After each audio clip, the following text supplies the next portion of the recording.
Now on the Lockdown Celtics podcast, it's the Philadelphia 76ers coming to town. We'll break that down, plus answering your playoff mailbag questions. Locked on Celtics pod, home of the winners. Big. Yeah, welcome back to the show. I am John Karalis. Later on in the second and third segments, we're going to get to mailbag questions. The third segment will be about Jaylen Brown taking up tap dancing. That's a fun one. And the slow pace. Second segment will be about concerns that I have heading into the playoffs and their percentage chance getting into the finals. But we'll start right here at the top of the show with the Philadelphia 76ers. They beat the Orlando Magic and are now the 7th seed. So it's Celtics, it's Sixers for the 23rd time in NBA history. That's the most ever. And I, for one, am excited about this. Number one, I personally am happy not to be going to Orlando. Orlando is not a great city. It's kind of boring. There's no juice. So Celtics Sixers, that's exciting. That's fun. Celtics fans, I think, first of all, it doesn't matter either way. Both teams are intensely flawed. I saw a lot of people have the same reaction that I did watching this game. I don't care about if it's Philly or Orlando as far as the basketball goes, because you're looking at are you going to get worried about Andre Drummond? I'm not. So you're getting worried about Paolo Banchero's shooting? No. So it didn't matter where the Celtics, who the Celtics played in the first couple of games here. But I like that it's the Magic. I like that it's the Sixers. I am kind of done with the Magic. It's going to be fun being in Philly for those games. It's always a heated rivalry, and matchup-wise, I think the Celtics match up really well, especially with no Embiid. You think about they started Adem Bona at center, and you had what's his name? Andre Drummond. Drawing a blank on that. Andre Drummond coming off the bench, but Drummond played more minutes than Bona did. Oubre, Paul George, VJ Edgecombe, Tyrese Maxey. Paul George played 36 minutes, but he was kind of pedestrian, right? 16 points, 5 rebounds, 5 assists in this game. Kind of pedestrian, right? Then he's not Paul George. He's not playoff P or anything like that. He's just a guy with 2 first names at this point. Still good, but not right now. He's just not the same guy that he was. So you look at the Celtics matchup against this Sixers starting lineup. Well, whether it's Bona or Drummond, you put Keita, that's one matchup. Maxey, Edgecombe, Paul George, Kelly Oubre. I think you could put Sam Hauser on Kelly Oubre. Why Hauser on Oubre? Because I think Oubre is going to be the one, or maybe you put him on Paul George. I'll listen to that discussion too. But I like him on Oubre because it would, I think, entice him to try to say, hey man, that I got the pigeon. I got him. Now it may just be you get Kelly Oubre to be setting the picks. So Tyrese Maxey, and it'd probably be just Tyrese Maxey, but maybe Paul George try to attack Hauser on switches, which is fine. Because if that's how you want it to go, and Maxey wants to attack Sam Hauser, fine. You'll just help. And I think the Celtics are pretty good at defending the rim. They're one of the best at defending the rim.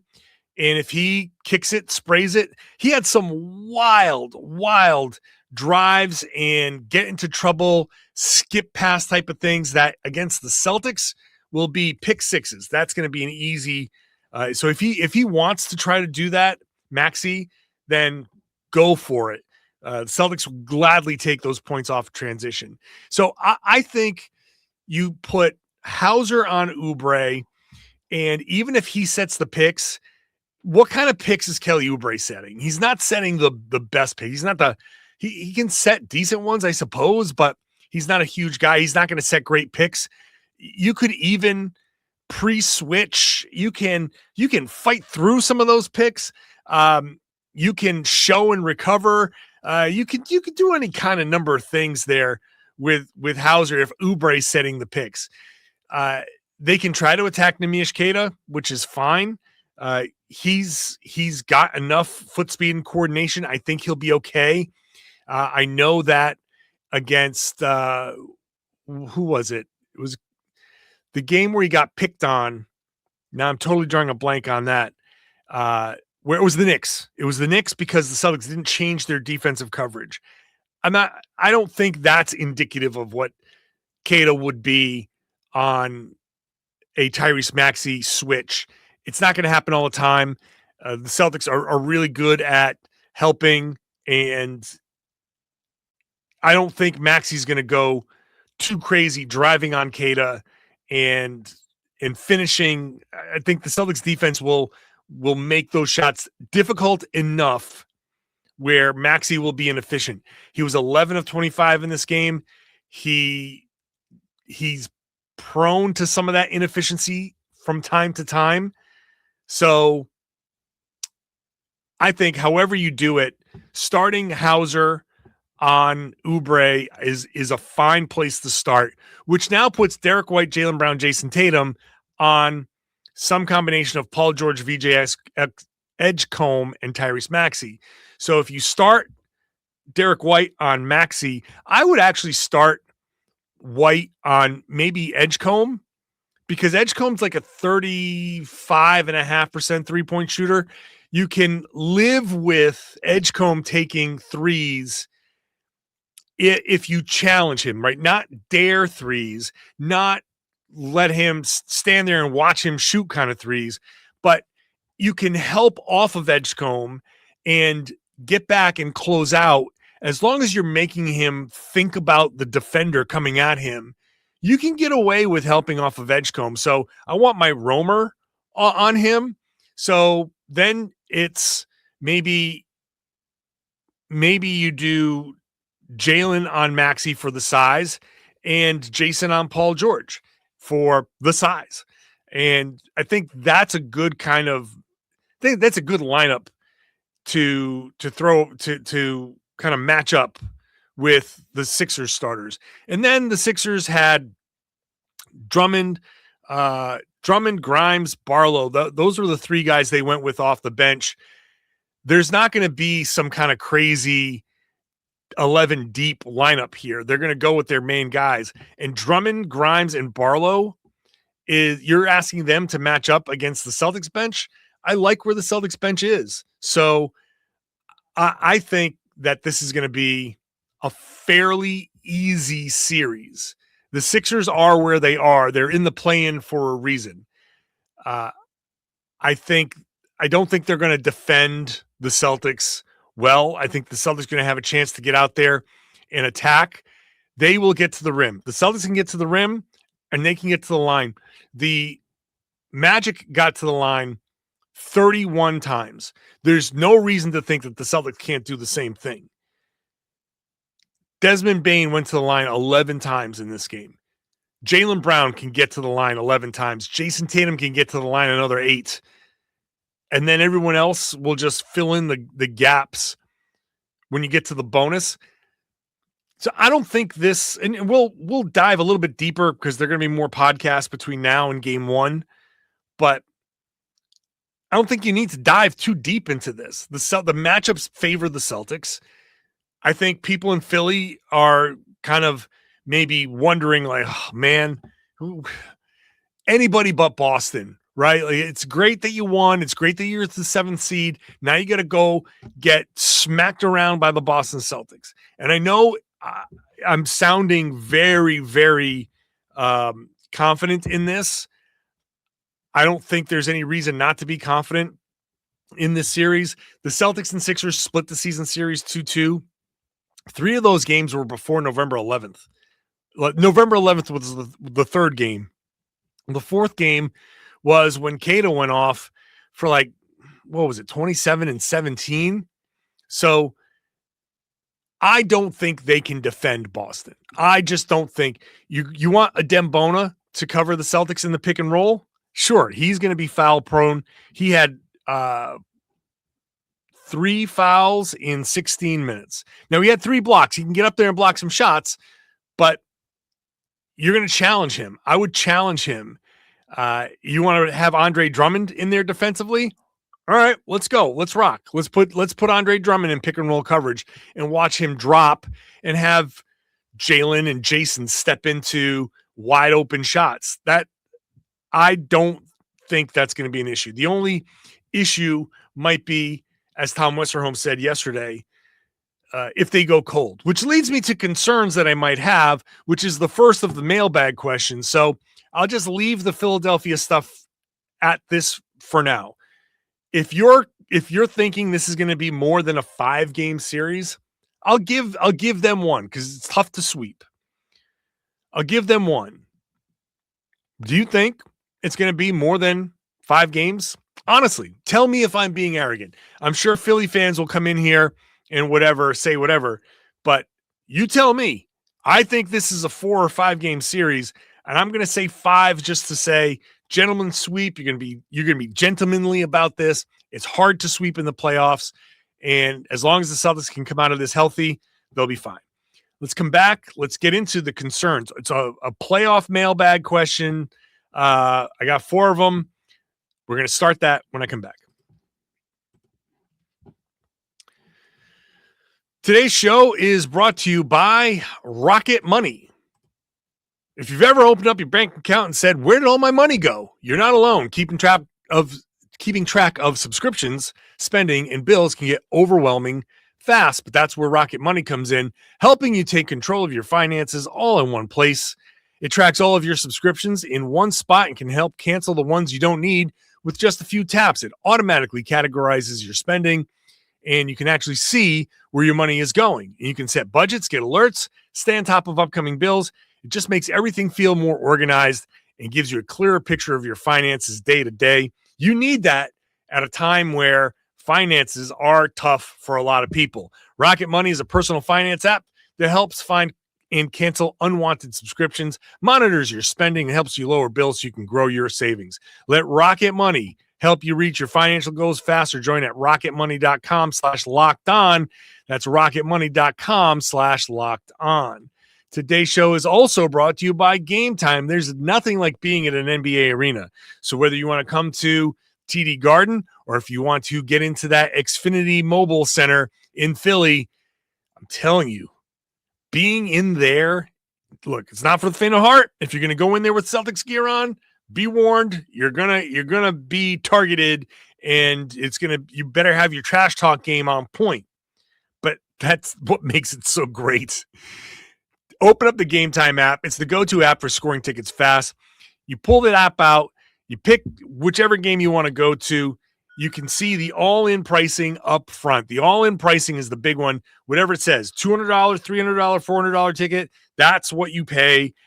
You'll see the seat view right in the app, so no surprises at that point. If you like the view from the whatever section you're in, just choose the section. A zone deal they'll pick out the tickets, and you save there too.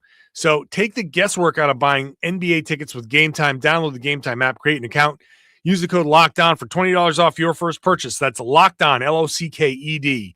Locked On for $20 off. And if you're going to use the online app, if you're going to use the web, it's gametime.co.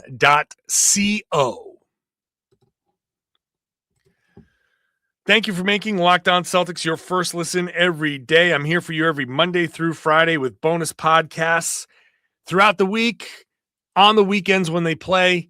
So whenever it's a Friday or a Saturday game, you'll have a bonus podcast as well. So make sure you're subscribed. Watch the show on YouTube. I'm John Karalis. I've been covering the Celtics for 20 years now. It's a long time. I've been doing this podcast for 10. That's a long time to be podcasting. So thank you for joining me on this Celtics journey. It's a fun one this year, especially. I'm going to open up the mailbag. I have a lot of mailbag questions just sitting there because the end of the season's been tough. So johnkaralis.com/mailbag is the place to submit your questions.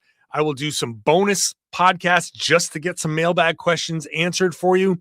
I don't want to let them die on the vine. I want to answer your questions. So johnkaralis.com/mailbag, like Ben A., who said, Celtics' biggest concern heading into the playoffs.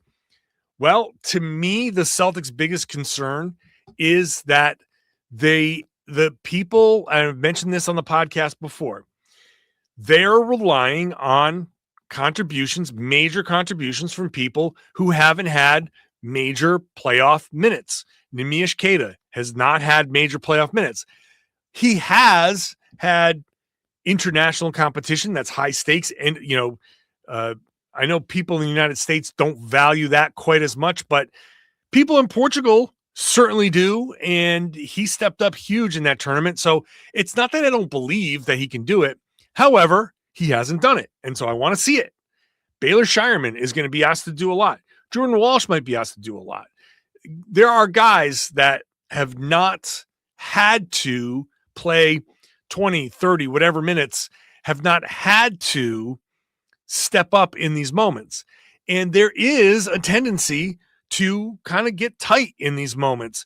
We saw Con Knipple. We've seen him struggle, right? And he's going to be the rookie of the year potentially. And he set a record and everybody's just loving this kid. And all of a sudden he couldn't play in the fourth quarter in overtime of a play-in game. So there's certainly a mental aspect that these guys, I just want to see it. I believe that they have it. I believe that they can do it. And I expect them, and I'll get to the percent finals chance in a moment. But just because I think they will or expect them to doesn't mean that they will. And doesn't mean that I don't have a concern to say, okay, I think you'll do it, but let's see. I want to see it. There's a pressure that comes with the finals that you just can't duplicate anywhere else. There's this feeling of, oh my God, I just screwed up and I cost us a playoff game. I mentioned this yesterday. Now all of a sudden you winning 4 out of 7 games is tough. Now you got to win 4 out of 6. And if you're like the Celtics were in the Knicks series last year, you're going to win 4 out of 5. And that's just very, very difficult if you think of it that way. Now, Joe Mazzulla, to his credit, is trying to get these guys to think of things as just basketball. He's a really smart guy. He's been saying it's no different. This is no different than the playoffs. He's been saying this for weeks now. He's trying to get these guys into that mind frame of whatever we're trying to do here, it doesn't change in the playoffs. So Baylor, don't feel like you have to hit a huge shot if the team is down 8 in the fourth quarter. Don't be like, I have to be a hero now. What you have to be is the guy who makes the next right play. And if the opportunity comes up for you to take a shot, then you take it and you make it. But don't come down. And I say this about Baylor specifically because Baylor has that tendency. This is a thing that he has needed to work on. He just did it a couple of games. He did it in that last game of the season where you get caught up in the moment. And he's not good enough to get caught up in moments. Jayson Tatum can heat check, right? Jaylen Brown can heat check. And even those guys in the playoffs, you kind of don't want heat checks in the playoffs, right? That's a regular season thing. You want to come down and make the next right play. That's the goal. So if I had a concern at all, it's, will these guys give the moment what it needs and not get too caught up in it's the playoffs. I have to be bigger. I have to do more. No, just do what Joe says. Go play basketball. The lights are brighter. The crowds are louder. they're going to be much more hostile. Walking into that arena in Philly is going to be very tough. But just understand the players who are in front of you are the ones you have to be concerned about. And it doesn't matter how loud the arena is or who's broadcasting on the sidelines. Go do your job, do it to the best of your ability, and you will be fine. So let's see how they do. One more quick one here before we take our next break. What % chance do you think the Celtics have of making the finals, and what chance do you give the field? So the field in the East, I've been looking at this question for a while now, and I just don't know what percentage to put there. I give the Celtics, look, the field should have the higher percentage. There's just so many more teams that have a chance. Like the Pistons, the Knicks, the Cavs, I don't think they're any better than the Celtics, but there's matchups, there's the potential for injury, there's the potential for a lot of things. So I'm going to say it's 60% for the field, 40% for the Celtics, which, by the way, I think is really good because it's 40% for the Celtics and there's 3 other teams you're giving them a 20% chance. So maybe I can even go a little bit higher and say, like the Pistons alone have an equal chance of getting there as Boston. So that's 40 and 40. So the Knicks have a pretty good chance. So maybe I would say the Knicks, not a chance like the Celtics, but they probably have like a 30% chance, right? So I'm not a math guy. Can I just add those together and say it's 70%? Or is there some weird thing when you add percentages together that's it still ends up being like, well, it's really like a 60% chance. So I'm going to say the field probably has I'm going to go 65-35. And I don't think any other team has a higher percentage than the Celtics. The Celtics have equal chance as the Pistons, and then spread out the rest of the percentage how you want with the rest of the teams, with the Knicks having most of the next percentage and then the Cavs having the rest. Those are the 4 teams that will have a chance at making the finals. In that order, Boston, Detroit, equally, I think. New York, a step behind them. The Cavs, a step behind New York. That's how I see it. Whatever percentage that is, trust me, I'm very well aware of how inept I am at math. When Victor Wembanyama was doing like percentages and stuff in his head the other day, I'm like, damn, that's crazy. My brain does not work that way. Now, my brain is more focused towards words, and the way I've been using the words today, you might question that too. But I got more words coming up next, so let's stick around. We'll get into Jaylen Brown's tap dancing when I come back. Today's show is brought to you by Indeed.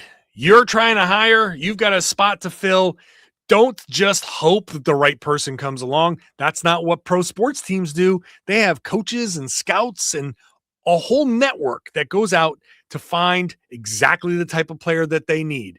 You are doing the same thing, and Indeed Sponsored Jobs is going to be your advanced scout. Indeed Sponsored Jobs will reach the people who actually fit what you're looking for: skills, experience, location. So you're not just hoping the right candidate stumbles across your post. In the minute that I'm talking to you, companies like yours will make 27 hires on Indeed, according to Indeed data, worldwide. So spend less time searching and spend more time interviewing candidates who check all your boxes with Indeed Sponsored Jobs. It's less stress, less time, and more results. So when you need the right person to cut through the chaos, it's a job for Indeed Sponsored Jobs, and you get a $75 sponsored job credit at Indeed.com/podcast. That's Indeed.com/podcast. Let them know that we sent you. Indeed.com/podcast. Terms and conditions apply. Need to hire? This is a job for Indeed Sponsored Jobs. Today's show is also brought to you by Rugiet. It's the playoffs in basketball, in hockey. So whatever playoff sport you're enjoying, whatever you're watching, maybe both, we know that every moment is intense and the pressure is at its highest. And just like performance that matters in the playoffs, it matters in your personal life too. That's where Rugiet comes in. Rugiet offers treatments designed to help you get ready and stay ready when it matters. Their top option, Rugiet Ready, combines clinically proven ingredients in a simple mint that dissolves under your tongue. It works fast, often in about 15 minutes, and can last up to 36 hours. They also offer Go Long, designed to help with both performance and control. It's all about confidence and feeling like yourself again. Head to Rugiet.com and use the code LOCKEDONNHL to get 15% off your ED treatment. That's Rugiet, RUGIET.com/LOCKEDONNHL for 15% off. Rugiet, performance medicine for men. Thank you for making Locked On Celtics your first listen every day and being an everydayer, being with me every Monday through Friday with the bonus podcast, just with me. I appreciate you so much. Now, maybe you want to join the Everydayer Club. It's $5 a month or $50 for the year. You get ad-free audio. So all the stuff I just said, you will be like, what are you talking about, John? I didn't hear anything. Because you would have paid $5 a month, and that gets you ad-free audio all month long. It's also, you get access to our Discord server and chats all day long, in-game, all day long, whatever. So LockedOnCeltics.supercast.com, $5 a month, $50 for the year to join the Locked On Celtics Everydayer Club. Let's get back to the mailbag questions. Again, mailbag questions can get to johnkaralis.com/mailbag, like Carlos, who asks, what immediate dividends will Jaylen Brown's tap dancing lessons pay off aside from maybe a cool new celebration? If you missed it, Jaylen Brown has shared on his feed, his Twitch feed, I believe, that he's taking tap dancing lessons, which totally, I love it. He shared a video about Kobe Bryant talking about when he took tap dancing lessons and how it helped strengthen his feet and helped him change speeds and all of that stuff. I'm all for these kind of crossover type of workouts. Like, absolutely. My dad, when I was young, when I was a kid, always told me, he's like, when I was playing basketball and I was young and still uncoordinated in high school, freshman year, sophomore year, he told me, do one of two things: take karate or take a dance lesson. And I did neither. I wanted to do neither. I have since taken karate and I was like, oh man, that's absolutely, I should have done that. Also, looking at what dancers do, I should have taken some dance classes. Wholly recommend that for sure. If you got a kid and coordination is an issue, get into a ballet class, get into a tap class. It just teaches your body a different way of moving. If you can kind of use that in a different form, I think it's great. So immediate dividends, I don't know that Jaylen's going to have his body in prime tap dancing form in time for the playoffs, but I tweeted out back in November, like, Jaylen Brown must have taken dance lessons because his footwork is amazing this year. And lo and behold, he had been taking salsa lessons. His footwork, the way he drives, the way he attacks, off the charts. When I talk about what he used to be, rookie year, sophomore year, third year, that is night and day. Night and day. He did not have this bag back then.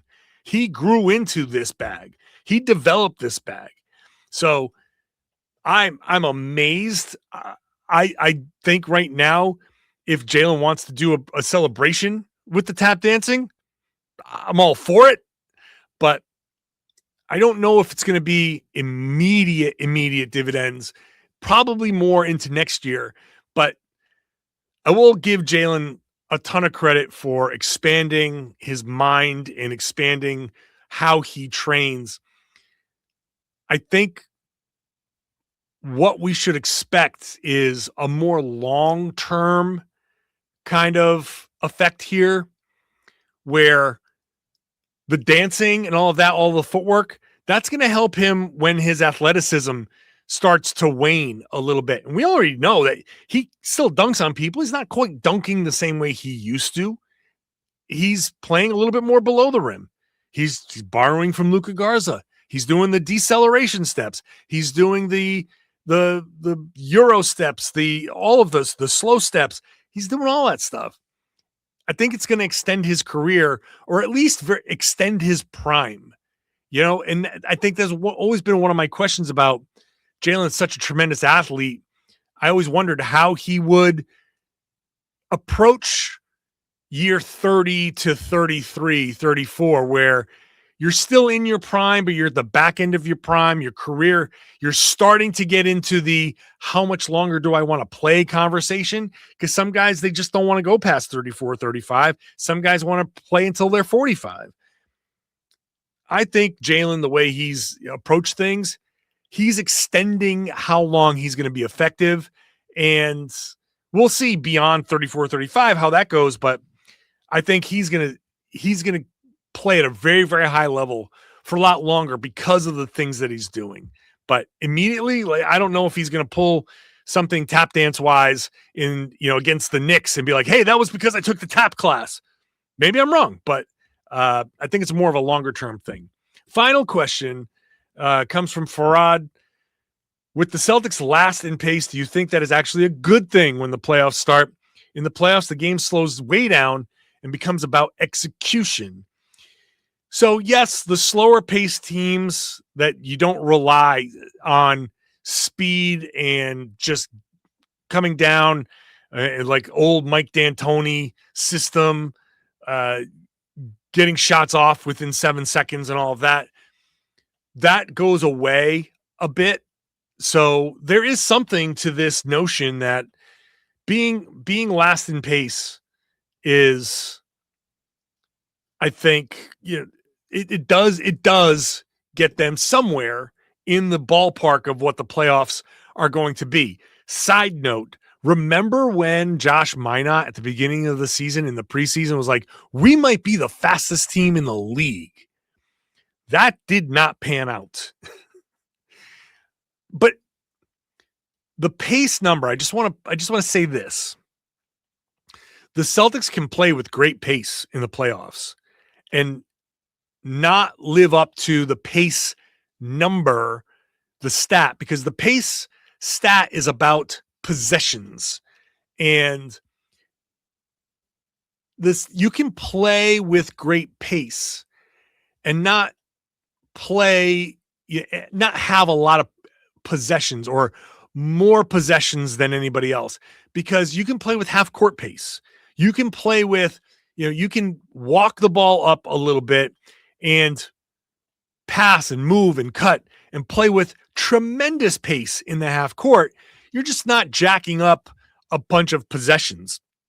So it's yes to the point here. The Celtics are used to playing a slower style, but that doesn't mean they can't play with pace and that they shouldn't play with pace, because I think their offense needs to have that pace to be effective. They need to not hold the ball as much. Now, playoffs, a lot more isolation in the playoffs. You are attacking mismatches. It's those little things that are going to help get you the buckets, because everybody knows what everybody's doing and all of that stuff. But it doesn't mean that you can't play with pace and move the ball and attack that mismatch when it happens. So that, I think, is just going to be a little bit different. And I just want to see the Celtics do a little bit more than, oh, who's Tyrese Maxey covering? All right, let's put him in the action. Or who's Jalen Brunson covering? Let's put him in the action. I want to see a little bit more off-ball stuff. Maybe not starting with Tatum or Brown on the ball. Maybe they start off the ball and then you get that kind of stuff. And I've been saying that for a while. So that's my hope for the Celtics. So that's still playing with pace. It's just not playing up tempo as far as up and down the floor. So the Celtics are a half court team. That's gonna bode well. So to Farad's question here, yes, I think what you're asking, that will benefit them. What I'm saying is I'm adding a layer of, you can still not have 100 possessions in a game, but you can play with pace in the half court. Questions come in at johnkaralis.com/mailbag. Please feel free to send the questions in. I will do more mailbag questions. I can make them the bonus podcast, and I just give you bonus content with answering your questions. I'm happy to do that. I think that's a good way to use the bonus podcast system. So we can have some interesting kind of back and forth, and we'll just do that. But I do have a lot of questions that I need to get to, and so I will do more questions as we get through this week. So make sure you're subscribed. Watch the show on YouTube. Get into the comment section there. Share your thoughts, and then share the podcast. Tell everybody they should be listening to and watching the Locked On Celtics podcast here on the Locked On Podcast Network. It's your team every day.